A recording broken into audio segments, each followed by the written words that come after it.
વાર્તાનું નામ ઘરમાં સોનાનો વરસાદ. ધનપત પોતાના ગામનો સૌથી ગરીબ માણસ હતો. એ પોતાની પત્ની અને છોકરીનું પેટ ભરવા માટે મજૂરી કરતો હતો. એક દિવસ એ જ્યારે મજૂરી કરીને ઘરે ફર્યો ત્યારે સાંભળો છો, આપણી છોકરી સવારથી તાવમાં તરફડી રહી છે. કંઈક કરો ને. તું દિવસભર ઘરમાં જ હતી તો પણ એને ડોક્ટર પાસે કેમ ના લઈ ગઈ? ઘરમાં એક પણ પૈસો બચ્યો હોત તો ડોક્ટર પાસે લઈને જાત ને.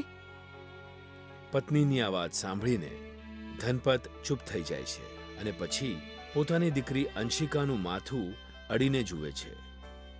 અરે અંશિકા, તને તો હજી પણ ઘણો તાવ છે. હા પપ્પા. ચાલ, તને વૈદ્યજી પાસે લઈ જાઉં છું હું.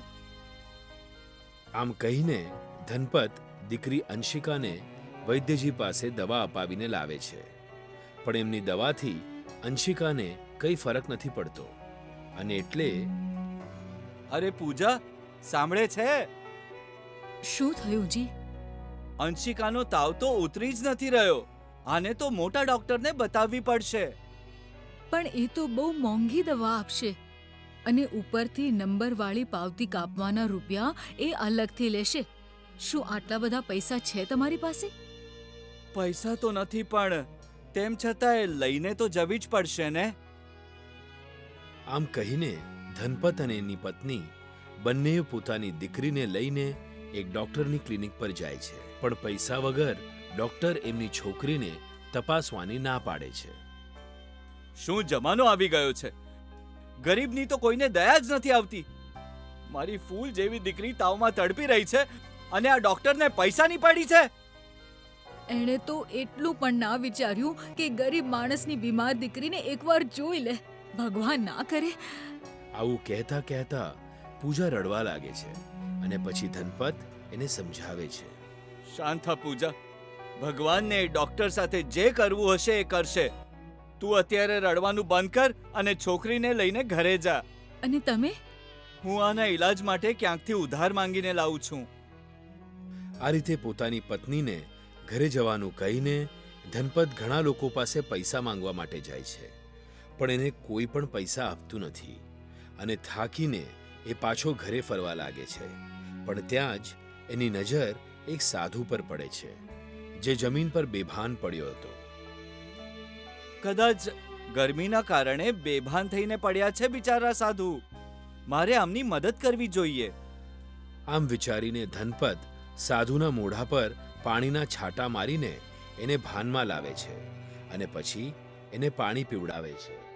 સાધુ ધનપતથી ખુશ થઈ જાય છે અને એને એક ઢીંગલી આપીને કહે છે, હું તને આ ચાવીવાળી જાદુઈ ઢીંગલી આપું છું બેટા. તું આને તારી ઘરે લઈ જા. પણ હું આનું શું કરીશ સાધુ મહારાજ? આ તારી બધી ગરીબી દૂર કરી દેશે. કારણ કે બેટા, આ સોનું વરસાવવા વાળી જાદુઈ ઢીંગલી છે.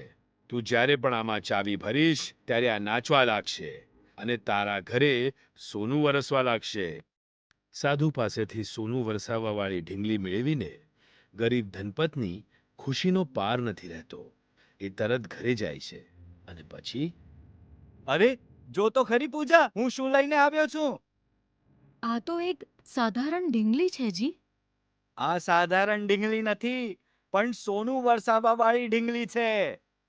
આમ કહીને ધનપતે ઢીંગલીમાં ચાવી ભરી દે છે અને પછી જેવી ઢીંગલી નાચવા લાગે છે એવું ઘરમાં સાચે જ સોનું વરસવા લાગે છે.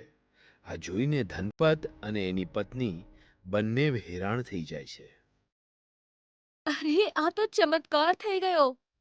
ઘરમાં તો સાચે જ સોનાનો વરસાદ થઈ ગયો. હવે તો સાચી જ આપણી ગરીબી દૂર થઈ જશે. હા પૂજા, આ સોનું વેચીને તો આપણને ઘણા બધા રૂપિયા મળી જશે. ધનપત સોનું લઈને એક સોની પાસે જાય છે અને એને સોનું વેચીને ઘણા બધા રૂપિયા મળે છે. પૈસા હાથમાં આવતા જ એ પોતાની દીકરી અંશિકાનો એક સારા ડોક્ટર પાસે ઈલાજ કરાવે છે અને પછી એ બહુ જ જલ્દી સાજી થઈ જાય છે. ભગવાનની કૃપા છે કે આપણી દીકરી બિલકુલ સાજી થઈ ગઈ છે. હા પપ્પા, હવે હું સાજી થઈ ગઈ છું અને ખૂબ ભણવા માંગુ છું. આ તો બહુ સારી વાત છે દીકરી. દીકરીઓએ પણ દીકરાઓની જેમ જ ખૂબ ભણવું ગણવું જોઈએ. આ રીતે ધનપત પોતાની દીકરી અંશિકાનો એક સારી સ્કૂલમાં દાખલો કરાવી આપે છે અને પોતાના પરિવારને રહેવા માટે ખૂબ મોટું અને સુંદર ઘર બનાવડાવે છે. સાથે જ ઘરમાં નોકર ચાકર અને ગાડી પણ આવી જાય છે. આ રીતે એક ગરીબ મજૂરનો પરિવાર ખૂબ અમીર બની જાય છે અને સુખેથી રહેવા લાગે છે. પણ ધનપતના પાડોશી બિશનથી એની આ અમીરી જોઈ નથી શકાતી. આટલા દિવસમાં તો કેટલો અમીર માણસ બની ગયો આ ગરીબ મજૂર. સમજમાં નથી આવતું કે આ ડફોળ આટલા પૈસા લાવ્યો ક્યાંથી. આના થોડાક દિવસ પછી બિશન ધનપતને મળવા એની ઘરે આવે છે તો જુએ છે કે એના ઘરમાં સોનાનો વરસાદ પડી રહ્યો છે. એના ઘરમાં સોનાનો વરસાદ પડતો જોઈને બિશન દંગ રહી જાય છે અને અરે ધનપત, આ સોનાનો વરસાદ ક્યાંથી? શું કોઈ જાદુઈ મંત્ર શીખી લીધો છે કે શું? અરે ના ભાઈ બિશન, આ બધું તો સાધુ મહારાજની કૃપાનું ફળ છે. પણ કેવી રીતે ભાઈ? મને પણ તો કે. હું તારો પાડોશી છું. તું મારા પર તો ભરોસો કરી જ શકે છે ને? હા, કેમ નહીં ભાઈ? એક સારો પાડોશી ભગવાનના વરદાનની જેમ હોય છે. અને તું તો મારો સૌથી સારો પાડોશી છે. આ રીતે ધનપત પોતાના પાડોશી બિશન પર વિશ્વાસ મૂકીને એને સોનું વરસાવવાવાળી જાદુઈ ઢીંગલીનું બધું રહસ્ય કહી દે છે. આ તો બહુ સારી વાત છે ભાઈ. ભગવાન કરે તું અને તારી આ ઢીંગલી હંમેશા સુખી અને સુરક્ષિત રહે. પણ તને એક વાત સમજાવવા માંગુ છું. શું વાત સમજાવવા માંગે છે બિશન? એ જ કે હું તો પ્રામાણિક માણસ છું. પણ ગામમાં બધા મારી જેમ પ્રામાણિક થોડા છે. એટલે જ બીજા કોઈને આના વિશે નહીં કહેતો, હા. કારણ કે કોઈ આ જાદુઈ ઢીંગલીની ચોરી પણ કરી શકે છે. આ રીતે ધનપત પાસેથી એ સોનાનો વરસાદ કરવાવાળી જાદુઈ ઢીંગલી વિશે જાણ્યા પછી બિશનનું મન હંમેશા બેચેન રહેવા લાગે છે અને એને ચોરવાની તક શોધતો રહે છે. પછી એક દિવસ ધનપતનો પરિવાર ઘરે નથી હોતો તો એને આ તક મળી જાય છે. એ રાત્રે એના ઘરમાં ઘૂસીને ઢીંગલીને આરામથી ચોરી લાવે છે. ઢીંગલી તો સહેલાઈથી હાથે લાગી ગઈ. હવે તો ઘરમાં સોનાનો વરસાદ પાડીને જોઈ લેવો જોઈએ. આમ વિચારીને બિશન ખૂબ ખુશ થઈ જાય છે અને પછી ઢીંગલીમાં ચાવી ભરીને એને છોડી દે છે. ઢીંગલી નાચવા લાગે છે પણ ઘરમાં સોનાનો વરસાદ પડવાની જગ્યાએ બિશનના માથે આગ વરસવા લાગે છે. અરે અરે બચાવ, અરે બચાવ! આ કઈ આફત માથે લઈ લીધી મેં? અહીંયા તો સોનાની જગ્યાએ આગ વરસવા લાગી. બિશન થોડી વાર સુધી આમ જ બૂમો પાડતો રહે છે અને પછી પોતાને બચાવવા માટે ઘરની બહાર ભાગી જાય છે.